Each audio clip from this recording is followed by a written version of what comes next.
और आज माशाल्लाह से हम अपने तीसरे अशरे में हैं, 27वीं की शब इंशाअल्लाह ताला हम गुजारेंगे और अपने इस प्रोग्राम के सिलसिले को हम आगे बढ़ाते हैं। आज की अच्छी बात भी हम आपको बताएंगे, लेकिन उससे पहले मैं चाहूँगी हमारे साथ नात ख्वां मोहम्मद काशिफ रज़ा कादरी साहब मौजूद हैं, उनसे खूबसूरत सा कलाम सुनते हैं, उसके बाद सिलसिले को आगे बढ़ाएंगे। जी काशिफ साहब। बिस्मिल्लाह।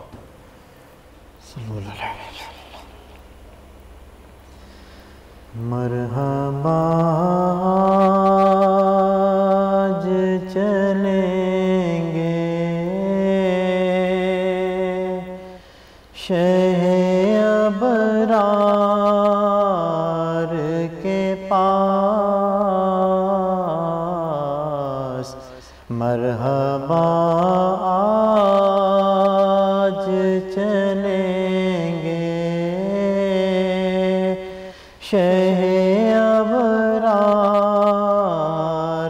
के पास।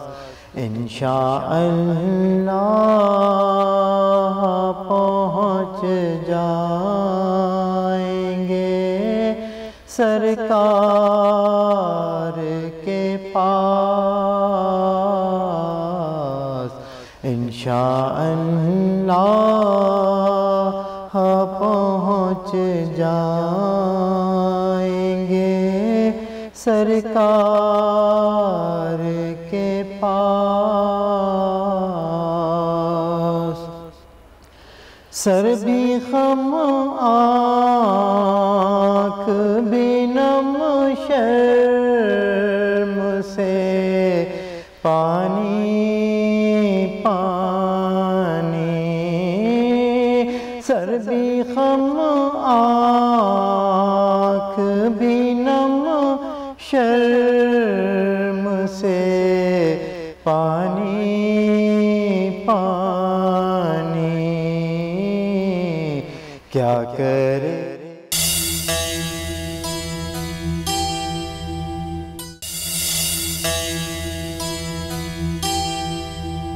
दुहाई देगा कोई चीख चीख कर एक दिन, खिलाफ दीन नहीं है अली अली कहना।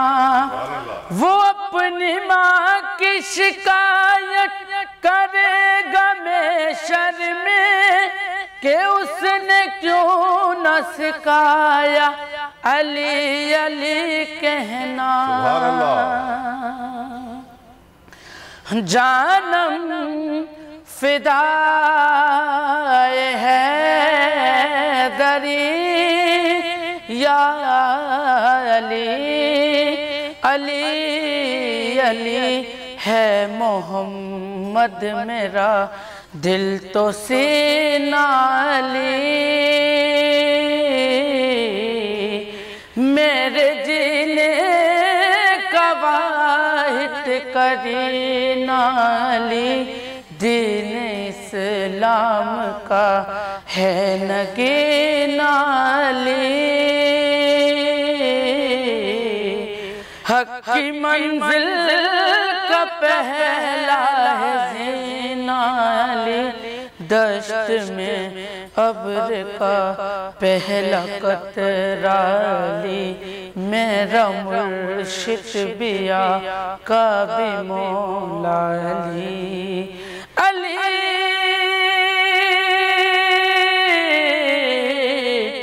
मौला अली हर सू सदा है दरी या अली अली अली। जानम फिदा है दरी या अली अली अली।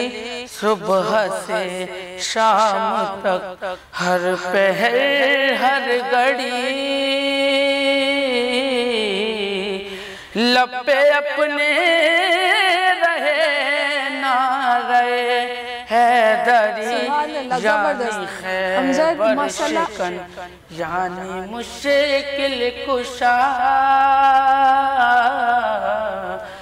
बाद यज़दा के है दूसरा आसरा, मैं मुसीबत में अब क्यों परेशान रहूं, गम के मारों कहे तू सहारा अली अली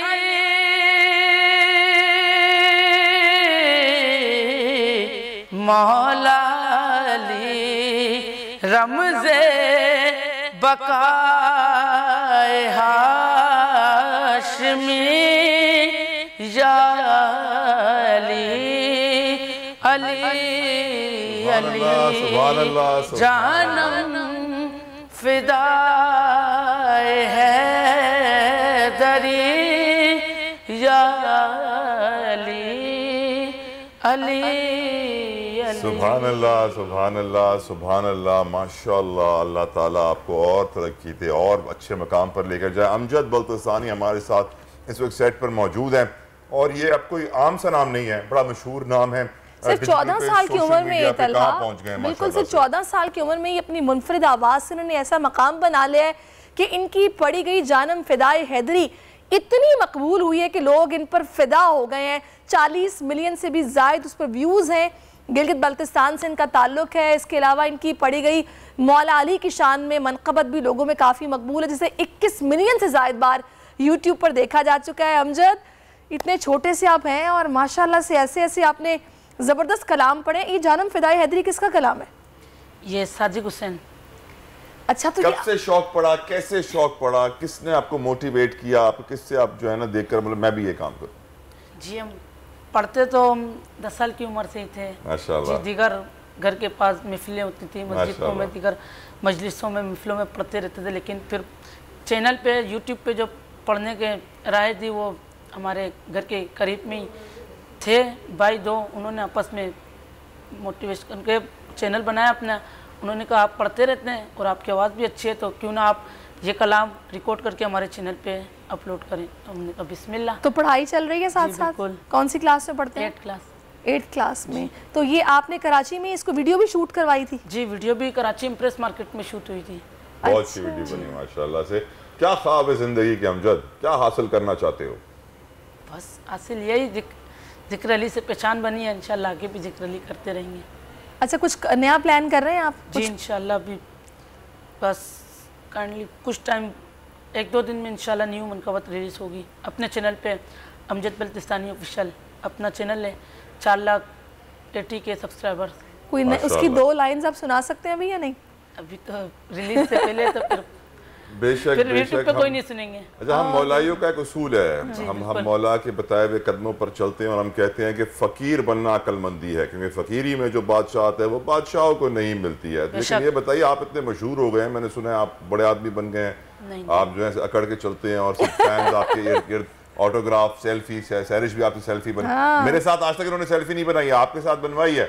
उससे मुझे मालूम पड़ा आप कितने मशहूर हो गए हैं और कितनी लड़कियां आपकी फैंस भी हो गई। मैंने इनकी ये वाली मनक़बत खुद कई बार सुनी है माशाल्लाह। मेरे बच्चे इतना पसंद करते हैं, वो चलाते हैं बार बार जानम फिदाए हैदरी। माशाल्लाह माशाल्लाह। तो अब ये है कि इतना मशहूर होने के बाद आप बदले तो नहीं, कोई गरूर तो नहीं आया, तकब्बुर तो नहीं, बदल गया अमजद? ऐसे नहीं दोस्तों ने बोला हमें मिलना छोड़ दिया, अब हमें फोन ही नहीं करता? किया कि नहीं किया? यूट्यूब से कमाई शुरू हो गई होगी? हो जाएगी इंशाल्लाह, मुझे उम्मीद है बहुत जल्दी हो जाएगी। जी इंशाल्लाह हो गई है। अब वो मंजिल दूर नहीं है। घर वाले क्या कहते हैं? घर वाले क्या कहते हैं? मशहूर हो गए आप तो? आप जी बस घर वाले भी कहते हैं मशहूर हो गया, खुशी होती है घर वालों को भी, कहते हैं माशाल्लाह फ़ख्र है हमें। अपने इलाके में जब जाते हैं आप तो लोग पहचानते होंगे? जी अपने इलाके में तो सभी पहचानते हैं, ठीक है। बाहर दीगर इलाकों में कहीं जाएं, जैसे कि कहीं शॉपिंग के लिए चले, मतलब मेरे कहने का मकसद ये है कि वो तो सबको पता होता है कि अमजद यहाँ का रहने वाला है, ये तो सभी जानते हैं बिल्कुल। लेकिन यूट्यूब पे देखने के बाद स्पेशली आके मिलते होंगे कि आपका हमने सुना है कलाम, आपने पढ़ना शुरू कर दिया, बड़ा क्या क्या जज्बात क्या होते हैं लोगों के? वो जब कोई न्यू मनक़बत आती है, इलाके वाले सुनते हैं तो आके माशाल्लाह अप्रिशिएट करते हैं, कितने माशाल्लाह बहुत अच्छी मनक़बत आई है ये आपकी। फिर खुशी होती है दिल से कि चाहने वाले हैं। सही। तो अब मुझे और क्या हम दोनों को सुना रहे हैं? हम आपको भी छोड़ने वाले नहीं हैं, अभी ब्रेक पे जा रहे हैं, ब्रेक के बाद भी आप हमारे साथ होंगे, लेकिन क्योंकि प्रोड्यूसर साहब चाहते हैं कि ब्रेक पे जाते हुए हम आपका कोई कलाम सुनते हुए जाएं, तो बिस्मिल्लाह कीजिए। नात के बिस्मिल्लाह, जो आपको सही लगे। या मोहम्मद या मोहम्मद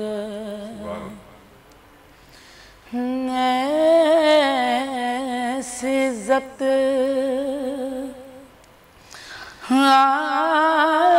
आपने पाई के बस या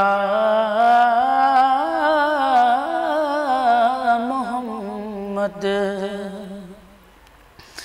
नेक पल में मुस्तफा को अर्श पर बुलवा लिया, एक पल में। तू बड़ी सखी है फातिमा, तू बड़ी सखी है फातिमा, तू बड़ी सखी है फातिमा, तू बड़ी सखी है फातिमा, कि तू बड़ी सखी है फातिमा, तू बड़ी सखी है फातिमा, मोहसिन अली है फातिमा, मोहसिन अली है फातिमा। और इख्तियार उनके बावजूद, इख्तियार उनके बावजूद चक्की पीसती है फातिमा, चक्की पीसती है फातिमा। और बोला रब नबी पढ़ो नमाज, बोला रब नबी पढ़ो नमाज, हमने तुमको दी है फातिमा, हमने तुमको दी है फातिमा। और दूसरा अली ना ढूंढिए,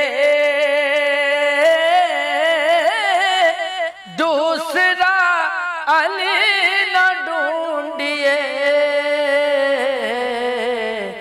एक ही बनी है फातिमा, एक ही बनी है फातिमा। सुभान अल्लाह। और सिंह को छोड़ मर्तबे को देख, सिंह को छोड़ मर्तबे को देख, नूह से बड़ी है फातिमा, नूह से बड़ी है फातिमा। अमजद मेरे भाई, वक्त की कमी है, नहीं तो मैं चाहता कि आप पूरा वक्त ही ये कलाम पढ़ते रहें, हम सुबह शाम रात ये कलाम सुनते रहें। और आपसे कलाम सुनते हुए जो मज़ा आ रहा है मैं बयान नहीं कर सकता। यकीनन रोंगटे खड़े हो जाते हैं, ईमान ताज़ा हो जाता है। अमजद, माशाल्लाह से मैंने सुना है आप ज़ियारतों पे ईरान जा रहे हैं, मशहद जा रहे हैं, आज गए हुए थे। कितनी बार पहले जा चुके हैं? नहीं, पहली बार जा रहे हैं क्या? अच्छा, जब पहली बार इंसान जा रहा होता है तो दिल के जो तासुरात होते हैं, अल्फाज नहीं होते उन्हें बयान करने के लिए। ऐसा लगता है कि इंसान दुनिया में जन्नत में जा रहा है। अब आपके दिल में क्या तासुरात है अमजद, क्या फीलिंग्स आ रही हैं? बहुत अच्छा लग रहा है, पहली दफ़ा इतनी पाक साफ जगह पे जा रहे हैं। सही। चले जी, अल्लाह ताला ये सादत सभी को नसीब फरमाए कि सब जाएं रोज़े पे और जाकर अपने लिए दुआ मांगे। बहुत शुक्रिया आपका अमजद, आप हमारे साथ मौजूद रहे और आपको अल्लाह ताला मज़ीद कामयाब करे, इसी तरह पढ़ते रहें, लोगों के ईमान को ताज़ा करते रहें। बहुत शुक्रिया हमारे प्रोग्राम में आने के लिए। और अभी ताला मेरा ख्याल है कि अब कुछ खाने पकाने की बात भी हो जाए। जी, सहरे से आप जा रहे हैं, बोल के जायके में हम जाएंगे अपने सेगमेंट में। लेकिन कल जो आपने नूडल्स बनाए थे ना, वो इफ्तारी पे हमारे प्रोड्यूसर खा रहे थे, वो कह रहे थे नमक ज़्यादा हो गया। नहीं, बिल्कुल बैलेंस था, मैंने इफ्तारी में खाया था। चले जनाब, अभी चलते हम अब क्या हम ब्रेक लें या सीधे बोल के जायके में चले जाएं? ब्रेक ले रहे हैं, ब्रेक के बाद नहीं, हम पहले बोल के जायके में जाएंगे। तला फौरन पहुंच जाएंगे बोल के जायके में। देखते हैं आज वहां पर क्या बन रहा है। चलिए चलते हैं।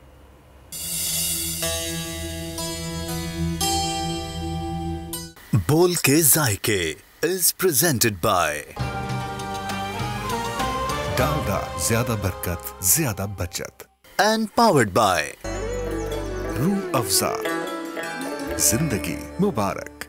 अस्सलाम वालेकुम, कैसे हैं आप सब लोग। बोल के जायके के साथ हम एक बार फिर आपके साथ हैं और आज हम यहाँ पे बना रहे हैं। आज मेरे साथ सैरिश नहीं है लेकिन कोई बात नहीं, हम उनको मिस बहुत करेंगे। और साथ ही हम जो आज 2 डिशेस बना रहे हैं यहाँ पर, हम यहाँ पे बना रहे हैं पोटैटो लज़ानिया। साथ ही मैंने इसको सैम्पल कर लिया था, जो है पहले थोड़ा सा हमने प्रिपेयर कर लिया क्योंकि टाइम लिमिट कम होता है यहाँ पे, तो हमने कहा जल्दी से हम इसको यहाँ पे, मैं आपको रेसिपी शेयर कर रही हूँ, साथ साथ मैं इसको बनाती भी जाऊँगी ताकि टाइम जो है सही से यहाँ पे हम उसको कवर कर लें। अच्छा, ये मैंने चिकन लिया था, 200 ग्राम मेरे पास चिकन है। पोटैटो हमने यहाँ पर लिया था तकरीबन 3 अदद हमने पोटैटो लिए थे, उसे बारीक बारीक स्लाइस में काट लिया था और उसी के अंदर हमने उसको बॉईल कर लिया था। हाफ डन करना है, फुल डन नहीं कीजिएगा वरना वो टूट जाएंगे। अच्छा जी, ये लेके हमने चिकन के अंदर जो मैरिनेशन, सबसे पहले डालडा कुकिंग ऑयल, जहाँ मामता वहाँ डालडा, इसके बगैर सारी चीज़ें अधूरी हैं। 80 साल का एक्सपीरियंस है इनका और यकीन जाने बहुत ही उम्दा, जिसे कहते हैं खाने में एक जायका बहुत ज़बरदस्त आ जाता है। 2 टेबल स्पून हमने यहाँ पे डालडा कुकिंग ऑयल का इस्तेमाल किया। चिकन को डाला, उसी में कुटी हुई लाल मिर्चें, हाफ़ टी स्पून हमने black pepper, salt to taste है। इसी के अंदर हमने थाइम लिया है 1 टीस्पून भरकर मैंने यहाँ पर लिया था, उसको आपने डाल के इसके साथ पका लेना है। आखिर में मज़ेदार सा आपने जब ये पकने लगे इसमें केचप और चिली सॉस का इस्तेमाल कर लेना, वो डालकर एक सॉसी सा इसके अंदर फ्लेवर आ जाएगा। बस ये आप देख रहे हैं, मैंने यहाँ पर इसमें 1 लेयर पोटैटो की फर्स्ट बनाई थी, फिर उसके बाद हमने उसमें वाइट सॉस की भी मैं रेसिपी आपको बता दूंगी। वाइट सॉस डाला था, फिर हमने उसके ऊपर चिकन डाल दिया, अगेन हम इस पर वाइट सॉस डालें, ऐसी 2-3 लेयर्स बन जाएंगी। मेरी यहाँ पे 3 लेयर्स बनी है, आप देख लीजिएगा 2 से 4 भी बन सकती हैं। अब मैं यहाँ पोटैटो को डाल रही हूँ। हमारे साथ मैजेस्टिक वालों के जो पॉट्स हैं वो भी बहुत ज़बरदस्त हैं, उसी में मैंने बनाया है। और साथ ही हमारे पास 4 टाइल का जो किचन है, आपको पता है इतने 20 साल से ये हमें सर्व कर रहे हैं और इनकी जो है मुख्तलिफ ब्रांचेस भी हैं। इसी में हम बेक करेंगे इनके ओवन में। अब ये यहाँ पे पोटैटो की सारी लेयर्स आ गई हैं। अब इस पे जो वाइट सॉस है मेरे पास, मैं इसको सारा ऊपर से लैप कर दूँगी, ओवरलैप कर दूँगी। वाइट सॉस की रेसिपी मैं अभी आपको बता दूँगी। अच्छा जी, ये हमारे सारे पोटैटोज़ आ गए हैं ऊपर, इस तरह से आपने डाल देना है। अब मैं ये वाइट सॉस है इसको पूरा डाल दूँ, इस तरह से आपने इसको कवर कर लेना है वाइट सॉस के साथ। और हम डालेंगे इसमें जो इससे एक जायका, जिसे कहते हैं एक कलर आएगा, वो है मोज़रेला और चेडर चीज़, ये हम इसके अंदर डाल रहे हैं। ये आपके ऊपर है आप कैसे डालते हैं। अच्छा जी, साथ ही हमारे साथ आज एक और मज़ेदार सी चीज़ है, वो है सेब्रोसो की बड़ी रेंज है, जिसकी आज जो हम उस रेंज में से इस्तेमाल करेंगे। चिकन समोसा है, बहुत मज़े के हैं, अभी मैं बनाऊंगी तो आप देखिएगा। अच्छा जी, ये भी हम लगाते जाएंगे, ये लेयर्स आ जाएंगी। ये चेडर चीज़ है मेरे पास और ऊपर से अगेन मैं मोज़रेला डाल दूँगी। साथ ही हमारे पास रूह अफ़ज़ा है। रूह अफ़ज़ा से आज हम क्या बनाएंगे, रूह अफ़ज़ा से हम स्लश तैयार कर रहे हैं, बहुत मज़ेदार किस्म का। विदाउट हम सोडा वाटर बनाएंगे, लेमन जाएगा, मिंट लीफ जाएंगे और बहुत सारी आइस डालेंगे, क्योंकि ज़ाहिर है गर्मियाँ आ चुकी हैं और रोज़े भी अब थोड़े थोड़े लगना शुरू हो गए हैं सबको। अच्छा, मैं यहाँ पे हैंड वॉश कर रही हूँ लाइव बॉय से, क्योंकि लाइव बॉय के बगैर जितने कोरोना की वजह से जो है जितने जरासीम हैं वो सारे इससे धोने से चले जाते हैं। आप भी अपने इस्तेमाल में रखिए, लाइव बॉय का इस्तेमाल आपको जर्म से प्रोटेक्शन देगा। अच्छा जी, ये हो गया है। अब मैं जो है ओवन के अंदर अपना ये लज़ानिया डाल दूँगी। तकरीबन 20 मिनट्स या 25 मिनट्स में ये बेक हो जाएगा और हम इसको निकाल लेंगे। 180 सेंटीग्रेड पे मैंने प्री हीट ओवन कर लिया था अपना। और ये हमने इसमें डाल दिया। अच्छा जी, जल्दी से हम जो है मज़ेदार से जो सबरोसो के चिकन समोसा आज फ्राई कर रहे हैं वो हम फ्राई करने के लिए डाल रहे हैं। इनकी बहुत ही अच्छी रेंज है, नगेट्स और जो है डोनट्स हैं, ये बहुत मज़े के हैं। आप ज़रूर ट्राई कीजिएगा क्योंकि मैं अपने बच्चों के लिए लेकर आती हूँ, इसलिए मुझे पता है, और ये हेल्दी भी है। चलिए जी, ये सारे समोसे इसमें चले गए हैं और मज़ेदार से समोसे हमारे यहाँ पे तैयार हो जाएंगे। आपको कुछ भी नहीं करना, रेडी टू कुक है, आप लाएं, आपको कोई मेहनत भी नहीं लगेगी और सबसे बड़ी बात मज़ेदार एक जो टेस्ट है ना इसमें वो बहुत ज़बरदस्त है। अच्छा जी, ये फ्राई हो रहे हैं, हमारा लज़ानिया बेक हो रहा है। जब तक ये फ्राई होंगे इसी दौरान मैं आपके साथ जो है स्लश की रेसिपी शेयर कर लेती हूँ। अच्छा जी, ये हमारे पास बर्फ़ है और बर्फ़ तकरीबन काफ़ी सारी जाएगी इसमें। जितनी अच्छी ज़्यादा बर्फ़ होगी उतने मज़े का ये स्लश बनेगा।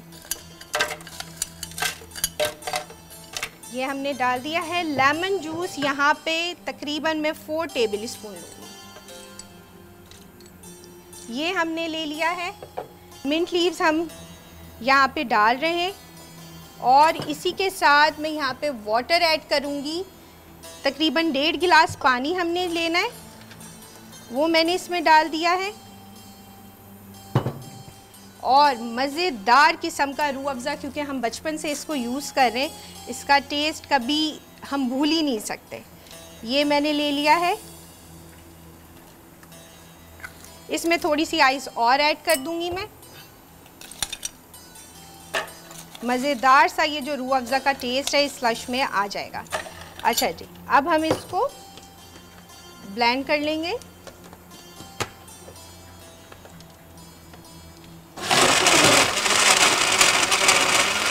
ये जो रूह अफ़ज़ा का टेस्ट है वो तो शुरू से ही हम यूज़ करते आ रहे हैं, बचपन से यूज़ कर रहे हैं, बहुत मज़ेदार किस्म के बनते हैं। और जो है चलिए जी, हमारे ये मज़ेदार से सबरोसो के समोसे तैयार हो गए हैं और इसको हम डिश आउट करेंगे। आपको कुछ नहीं करना, ना इनको बनाना है, ना इसकी आपने जो है कीमा तैयार करें और फिर समोसों को बनाएं। इसको ज़रूर ट्राई करें, ये बहुत मज़ेदार है। अच्छा, ये यहाँ पे हमारे तैयार हो गए हैं। अब मैं ग्लास में ड्रिंक निकालूंगी जब तक हमारा लज़ानिया जो है ऑलमोस्ट तैयार होने वाला है। हम अपना ड्रिंक निकाल लेते हैं।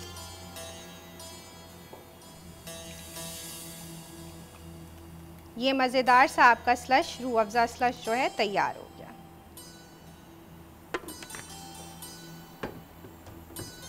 ज़रूर ट्राई कीजिएगा, बहुत मज़ेदार किस्म की रेसिपी है। अभी बस हम अवन से जो है थोड़ी ही देर में 2-3 मिनट में जो है हमारा लज़ानिया है वो भी ऑलमोस्ट डन हो गया है। तो हम यहाँ पे थोड़ी सी क्लीनिंग कर देते हैं ताकि हम अपनी डिश आउट कर सकें चीज़ों को। अच्छा जी, ये आ गया हमारा ड्रिंक, ये आ गए सबरोसो के समोसे।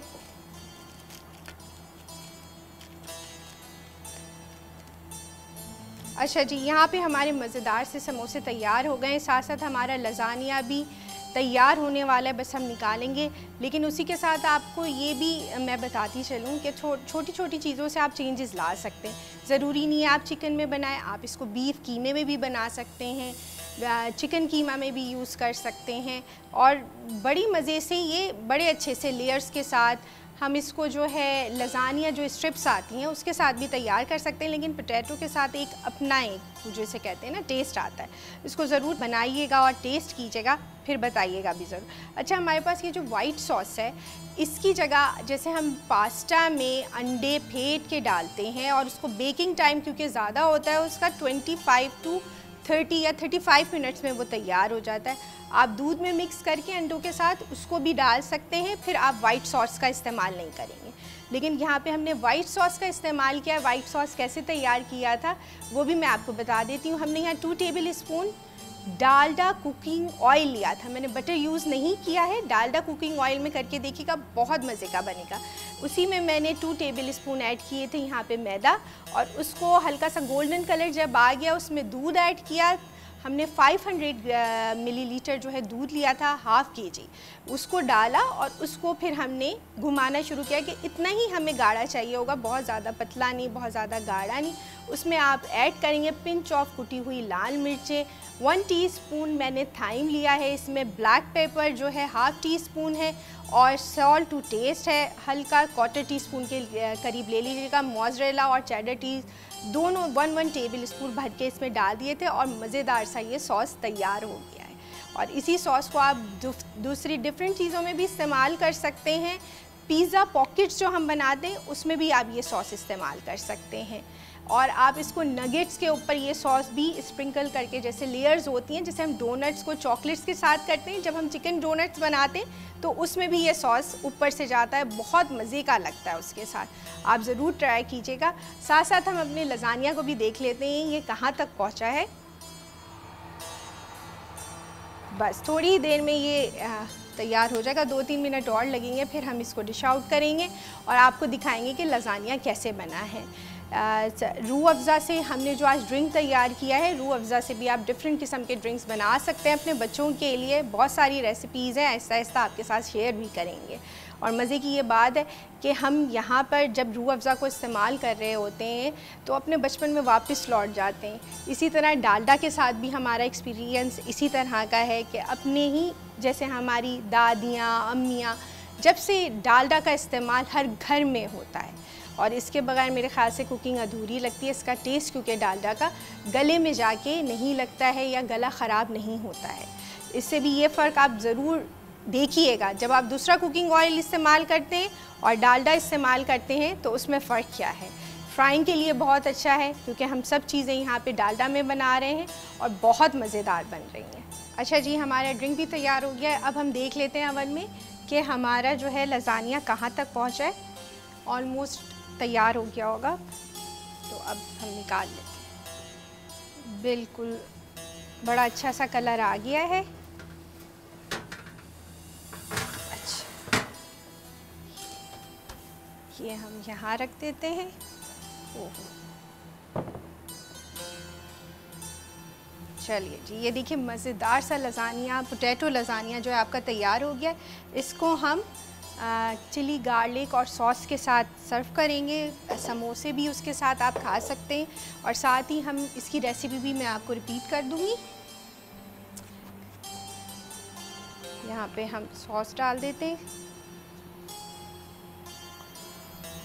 अच्छा, कम टाइम में ये तैयार हो जाएगा अगर आपके पास सारी चीज़ें रेडी हों, और बस रोज़े के वक्त आपने गरम गरम इसको सर्व करना है, क्योंकि इसका खाने का मज़ा जो है गरम गरम में ही आता है। पोटैटो के लिए यार, बच्चों को पोटैटो बहुत पसंद होते हैं, और जो पोटैटो लवर्स है उनके लिए तो ये बहुत ही मज़ेदार किस्म की रेसिपी है, ज़रूर तैयार कीजिएगा। साथ ही मैं आपको इसकी रेसिपी बता रही हूँ। रेसिपी कार्ड आपके सामने आ गया होगा। हमने इसमें लिए हैं पोटैटो 3 अदद लिए थे, आलू जो हमने 3 लिए थे उसको बारीक बारीक से काट लिए थे, जैसे हम पकोड़ों के लिए काटते हैं। उसको हमने बॉईल किया था, 5 मिनट के लिए बॉईल किया था और निकाल लिया था। बहुत ज़्यादा फुल डन नहीं करना है। फिर हमने पहले पोटैटो की एक लेयर बिछाई, जो चिकन फिलिंग है, जो इसके अंदर चिकन की हमने फिलिंग ली है। आप इसको बीफ में भी बना सकते हैं, हंटर बीफ में भी बना सकते हैं। मैंने यहाँ चिकन का इस्तेमाल किया है क्योंकि टाइम कम था, तो उसी हिसाब से हमने चिकन को लिया। हमने यहाँ पे 200 ग्राम चिकन लिया था, उसमें 1 टेबल स्पून हमने जो लिया था थाइम लिया है, सॉल्ट टू टेस्ट है, हाफ़ टी स्पून हमने यहाँ पर ब्लैक पेपर लिया है, हाफ़ टी स्पून हमने कुटी हुई लाल मिर्चें ली हैं और उनको मिक्स करके पका लिया था। 2 टेबल स्पून इसमें डालडा कुकिंग ऑयल इस्तेमाल हुआ है, और उसी के अंदर फिर आखिर में लास्ट में मैंने चिली गार्लिक और टमाटो केचप 2 टेबल स्पून लिया था, और उसको हमने मिला के मिक्स कर लेना है। आखिरी मूवमेंट पे ये करना है ताकि वो थोड़ा सा जूसी रहे और एक जूसी फ्लेवर आपका इसमें आए। फिर हमने चिकन की लेयर बिछानी है। वाइट सॉस जो हमने तैयार किया था वो आपने इसमें डालना है। अगेन दोबारा से आपने आलूओं की एक तय जमानी है, उस पर आपने चिकन को डालना है, वाइट सॉस डालना है। अगेन सबसे लास्ट में आपने आलूओं की लेयर बना के उस पर आपने पूरा वाइट सॉस डालना है, उसी के ऊपर चेडर चीज़, मोज़रेला चीज़ डाल के अच्छे से आपने सर्व करने हैं। मैंने ऊपर से थाइम हल्का सा स्प्रिंकल कर दिया है। आप इसका कलर देख रहे होंगे, बहुत ही मज़ेदार किस्म का और दिल चाह रहा होगा जल्दी से हम इसको खाएं। ज़रूर ट्राई कीजिएगा, बहुत मज़े की रेसिपी है ये, बना के बताइएगा भी आप लोग। और रूह अफ़ज़ा की ड्रिंक भी ज़रूर आप लोग ट्राई कीजिएगा। सबरोसों के समोसे हमने यहाँ फ्राई किए थे, वो भी बहुत मज़े के बने हैं। ज़रूर बनाइए और ज़रूर खाइए। साथ साथ मुझे शेफ़ शाकरा को इजाज़त दीजिएगा और दुआओं में जहाँ आप मुझे याद रखेंगे वहाँ पाकिस्तान को भी याद रखिएगा कि अल्लाह ताला हमारे मुल्क को हमेशा खुश व आबाद और अपने अमान में रखें। आमीन। अल्लाह हाफ़िज़।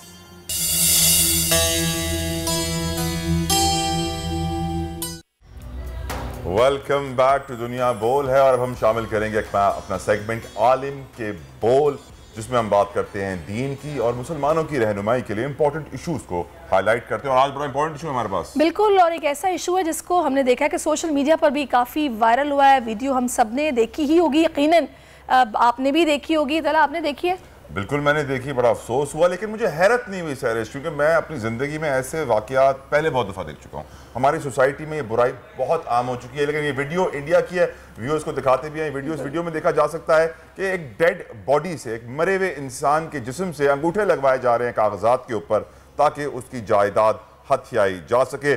जो इस वक्त रिपोर्ट्स आई थी वो ये थी कि इंडिया की वीडियो है, जिसके अंदर आप देख सकते हैं कि लाश पड़ी है गाड़ी की पिछली सीट के ऊपर। वकील साहब आते हैं और अंगूठे लगवाना शुरू करते हैं। और आप अंदाजा करें कि उनके पास वो जो स्टैंप के लिए वो जो पैड होता है ना, इंक पैड, उस पे वो हाथ उसका रखवा के उनका वो अंगूठा लगवा रहे हैं और उसको ये बिल्कुल परवाह नहीं कि मैं जोर से मरोड़ रहा हूँ, टेढ़ा मेढ़ा कर रहा हूँ, कोई अजियत या तकलीफ ना पहुंच रही हो, उसको बस अंगूठा लगवाना है कि बस ये लगना चाहिए। तो लाश थी। मैं आपको बताऊं अभी का वाकया, कुछ दिनों पहले का मैंने वाकया देखा कि एक लौता बेटा था, माँ बाप को बेटे से इतना प्यार था, सब कुछ उस बेटे के नाम पे कर दिया और बेटे की बीवी ने उस बेटे के कान भरे और उस बेटे ने अपने माँ बाप को घर से निकाल दिया।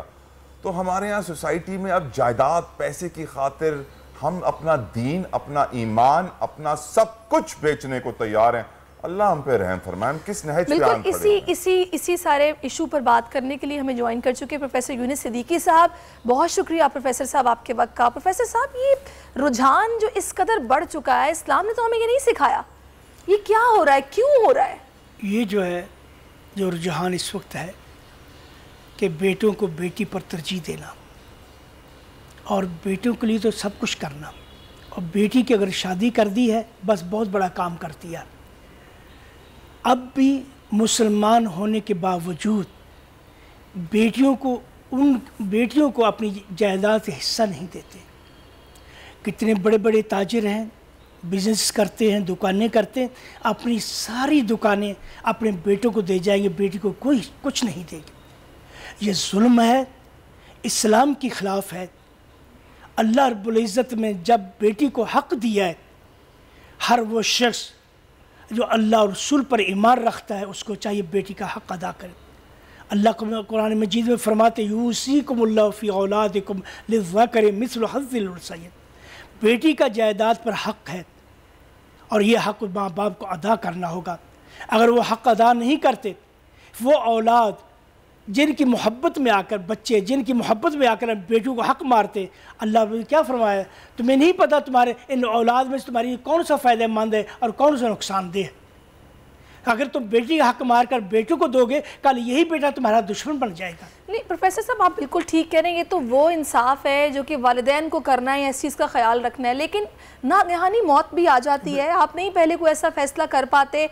अगर किसी के वालिदैन इस तरह दुनिया से चले गए हैं, उसके बाद इंसाफ देने के लिए इदारे मौजूद हैं, वकला मौजूद हैं कि आप जाकर ही कहें जी हमें शरई तौर पर डिवाइड करने में बता दें, हम क्या करें। लेकिन ये जो लालच है कि नहीं सब कुछ मैं समेट लूं, उस भाई को पता ना लगे, इस बहन को पता ना लगे कि आप मरते हुए माँ बाप के अंगूठे लगवा रहे हैं, ये क्या सोच है? ये तो ऐसा है कि इंसानियत ख़त्म हो गई, इंसानियत का एहतराम ख़त्म हो गया और दुनिया की मोहब्बत हमारे दिलो दिमाग पर ऐसी छा गई है कि हम इस एहतराम इंसानियत ही भूल गए।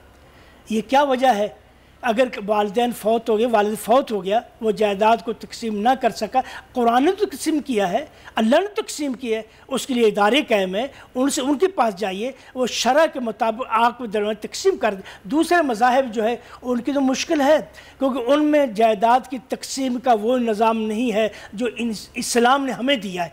इस्लाम वाहिद दीन है जिसने जायदाद की तकसीम का निज़ाम बनाया है। किसी का हक मारना, किसी का हक खाना। आपने जो सवाल पूछा ना, वो पूछा मुर्दा लोग, मुर्दा लोग, लेकिन हम तो मुफ्ती साहब ऐसे सोसाइटी में रह रहे हैं जहां जिंदा माँ बाप को बच्चे अपने घरों से निकाल रहे हैं, कत्ल कर रहे हैं, गोलियां मार रहे हैं, अदालतों में केस कर रहे हैं। वजह है पैसा, वजह है जायदाद, वजह है ज़मीन। हम उस शख्स का अंजाम आप क्या बताएंगे में क्या होगा क़यामत के रोज़ जिसने अपने माँ बाप के ऊपर ये जुल्म किया?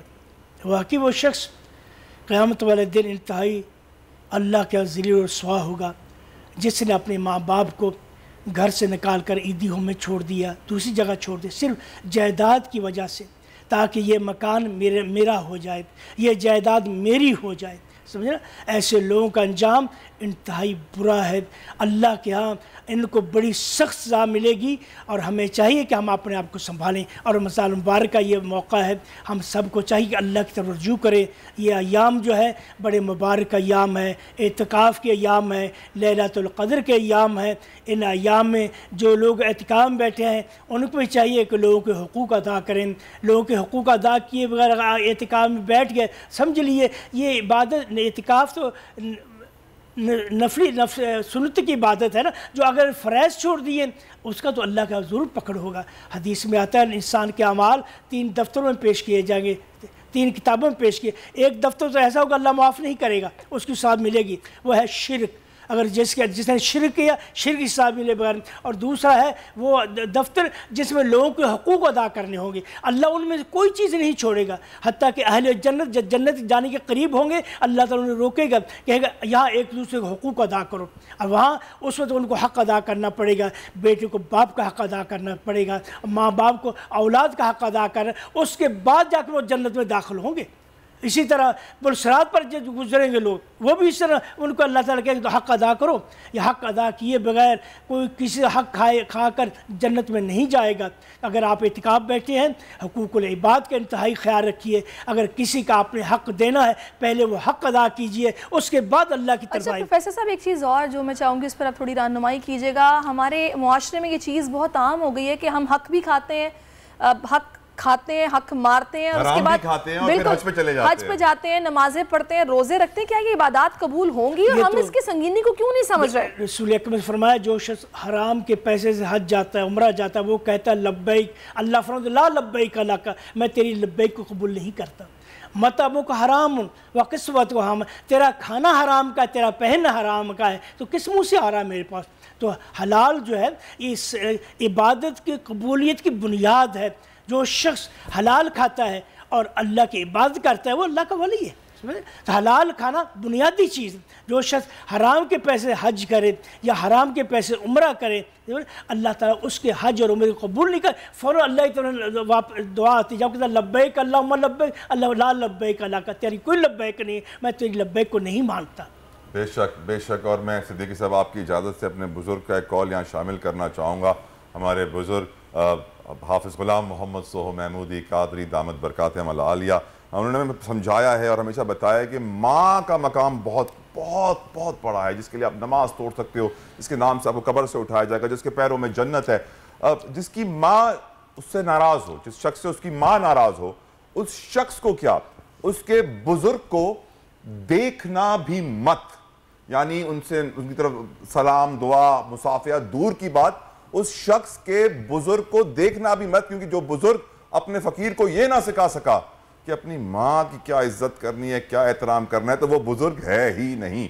तो अंदाजा कीजिए आज वो लोग जो अपने माँ बाप पर जुल्म ढाते हैं, उन्हें ओल्ड एज होम पर छोड़ देते हैं, जायदाद पैसों की खातिर कहते हैं घर से निकल जाओ, हम नहीं जानते, और जिंदा माँ बाप के लिए कहते हैं हमारे तो माँ बाप है ही नहीं, हमें परवाह ही नहीं कि उनकी क्या हाल हो, उन्हीं का खाते हैं और उनको खिलाने से उनकी जान जाती है। उनको मालूम होना चाहिए कि वो जिस आग की तैयारी कर रहे हैं वो आग ऐसी आग होगी यकीनन अल्लाह के घर में देर है, अंधेर नहीं, हिसाब पूरा लिया जाएगा। बिल्कुल। और वालिदैन के बारे में तो ये कहा गया है कि उफ तक ना कहो। अगर आपको उनका लहजा, उनका अंदाज पसंद नहीं आ रहा तो आपको उफ तक कहने की भी इजाज़त नहीं है। और अल्लाह माफ़ करे, बस अल्लाह ताला हिदायत दे कि जो मनाजिर हमने देखे हैं कि दिल कांप गया है कि खातून, मतलब पता चल रहा है कि शायद वो फौत हो चुकी हैं और बच्चे इस तरह से। कुरंगी से ही किस्सा आया था ना कि माइनर बच्ची हॉस्पिटल गई थी तो मालूम पड़ा बाप और उसका भाई उसको 9 महीनों से रेप कर रहा था। उस बच्ची की उम्र को 12-13 साल थी। हम एक ऐसी गंदी सोसाइटी में आ गए सिद्दीकी साहब, जहां पर ऐसे ऐसे गुनाह हो रहे हैं कि जिनका एक जमाने में कोई तसव्वुर करता था तो रोंगटे खड़े हो जाते थे, और आज वो गुनाह हमारे सामने हो रहे हैं। चाहे वो माँ बाप के ऊपर जुल्म हो, चाहे वो अपनी बेटियों का रेप हो। हम कहाँ खड़े हुए सिद्दीकी साहब? हमारे अंदर दीन बचा है या हम मुनाफिक रिपब्लिक ऑफ पाकिस्तान बन चुके हैं? हज़रत जाबिर रज़ी अल्लाह ताला की रिवायत है, रसूल अकरम सल्लल्लाहु अलैहि वसल्लम फरमाया,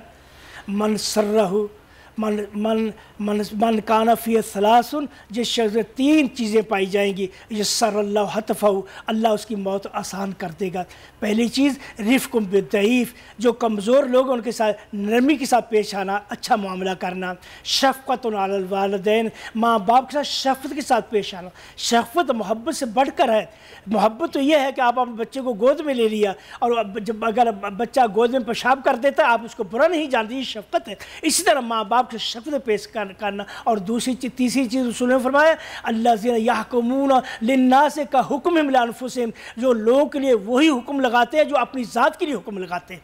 तो ये 3 चीज़ें जिस शख्स में पाई गई, अल्लाह उसकी मौत आसान करेगा, उसे अल्लाह जन्नत में दाखिल करेगा। माँ बाप गरीब कमज़ोरों के साथ नरमी के पेश आना और माँ बाप के साथ शफ़क़त पेश आना, और लोगों के लिए वही रवैया रखना जो अपनी ज़ात के बारे में रवैया। बिल्कुल। आक़ाए दो जहां हज़रत मोहम्मद सल्लल्लाहु अलैहि वसल्लम ने अगर दुआ ना की होती ना कि मेरी उम्मत पर अज़ाब अल्लाह ताला नाज़िल ना करना, तो जितने आपने इस मुआशरे के बिगाड़ या बुराइयां या गुनाह गिनवा दिए ताला अब तक अज़ाब आ चुका होता। बेशक आप सही कह रही हैं। और अपने आखिर में अपने मुर्शिद का एक और बहुत जल्दी से कॉल बता दूं कि ये दुनिया हमारे कश्ती का सफ़र है और ये दुनिया पानी है। अगर दुनिया कश्ती में आ गई तो कश्ती डूब जाएगी। यकीन है अगर आप चाहते हैं कि आप इस दुनिया में और आखिरत में कामयाब हो जाएं तो दुनिया से प्यार ना करें, आखिरत से प्यार करें। प्रोग्राम का वक्त तमाम होता है। तलहा को सर इसको इजाज़त दीजिए। अल्लाह हाफ़िज़। आपका बहुत बहुत शुक्रिया। अल्लाह हाफ़िज़। तो नजर आ रहा है सामने लिखा हुआ है जुल्म मिटने के लिए 2 चीजों से मिटेगा भाई। एक, अदल की कुर्सी पे जो लोग बैठते हैं ना, वो अदल के हिसाब से फैसले करने लगे। दूसरा, कौम निकल खड़ी हो जुल्म के खिलाफ, तो जुल्म खत्म हो जाएगा। या इन दोनों में से कोई एक चीज हो जाए या दोनों हो जाए। अगर 420 का मुकदमा था, उस वक्त अदलिया में जो लोग बैठे हुए केस देख रहे थे वो पूछते ना यार चीट हुआ कौन है, जब उनको दिखता कोई चीट नहीं हुआ केस खत्म कर देते। तो जालिम जुल्म कर ही नहीं पाता। 9 जजेस ने नोट बिफोर किया मेरे केस को यार, 1.5 साल चला। शख्सी जमानत का केस, सेम केस इस्लामाबाद में कर दिया। एक ही इल्जाम पे 2 केस हो नहीं सकते भाई। मतलब 60 दिन का वक्त होता है। 102 दिन के बाद मैं जीत गया, केस बरी हो गया। 102 दिन के बाद अपील फाइल की, एक्सेप्ट कर ली। नहीं करते ना एक्सेप्ट, खत्म हो जाता ना जुल्म यार। भरी अदालत में मुझे बरी कर दिया, फिर पता नहीं क्या हुआ 2.5 घंटे बाद का नोट बिफोर। मैं नहीं सुनता ये केस, खड़े रहते अपने फैसले, मिट जाता जुल्म। अल्लाह ताला ने बिठाया इस इन कुर्सियों पे इनको यार, ये अल्लाह ताला की तरफ से फैसले कर रहे हैं। तो या तो ये फैसले आएंगे, जुल्म मिट जाएगा, या कौम खड़ी हो जाएगी जुल्म के खिलाफ।